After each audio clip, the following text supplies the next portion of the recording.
500ની નકલી નોટો આપી ₹1.60 કરોડનું પડાવ્યું સોનું। અમદાવાદમાં નવરંગપુરા વિસ્તારમાં એક આખી આંગળીયા પેઢી ઊભી થઈ અને એ પણ કરોડો રૂપિયાનું સોનું લેવા શરૂ કરવામાં આવી હતી।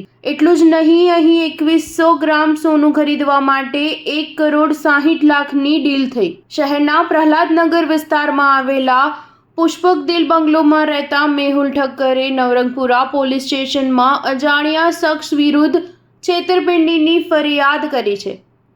મેહુલ ઠક્કર માણેકચોક ખાતે મેહુલ બુલિયન નામથી સોના ચાંદીનો ધંધો કરે છે। 23 સપ્ટેમ્બરના રોજ સીજી રોડ પર આવેલી લક્ષ્મી જ્વેલર્સના મેનેજર પ્રશાંત પટેલનો ફોન આવ્યો હતો અને જણાવ્યું હતું કે 2100 ગ્રામ સોનું ખરીદવું છે, તો ભાવ શું છે।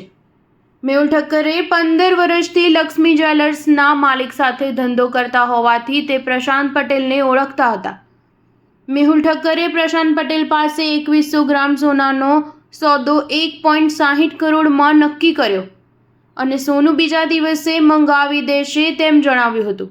મેહુલ ઠક્કરને જણાવવામાં આવ્યું કે ગોલ્ડ ખરીદનાર પાર્ટી સીજી રોડ પર આવેલી પટેલ કાંતિલાલ મદનલાલ એન્ડ કંપની નામની આંગળીયા પેઢીમાં આવવાના છે।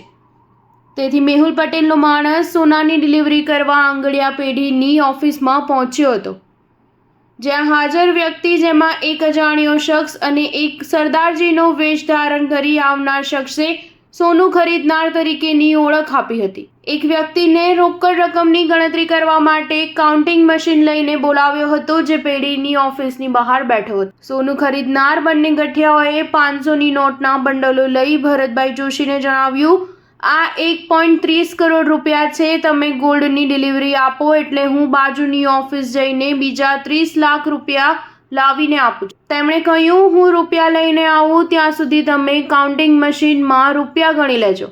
ભરત જોશીએ પ્લાસ્ટિકની થેલીમાંથી રૂપિયા કાઢ્યા ત્યારે તે નકલી હોવાનું સામે આવ્યું। તે દરમિયાન અજાણ્યા શખ્સ ચૂપચાપ આંગળીયા પેઢીની ઓફિસમાંથી ભાગી ગયો હતો। કરોડો રૂપિયાની છેતરપિંડી થયા બાદ આ મામલે નવરંગપુરા પોલીસ સ્ટેશનમાં ફરિયાદ નોંધાઈ છે। પોલીસે ગુનો નોંધી આગળની તપાસ શરૂ કરી છે। Star news 7 Ahmedabad.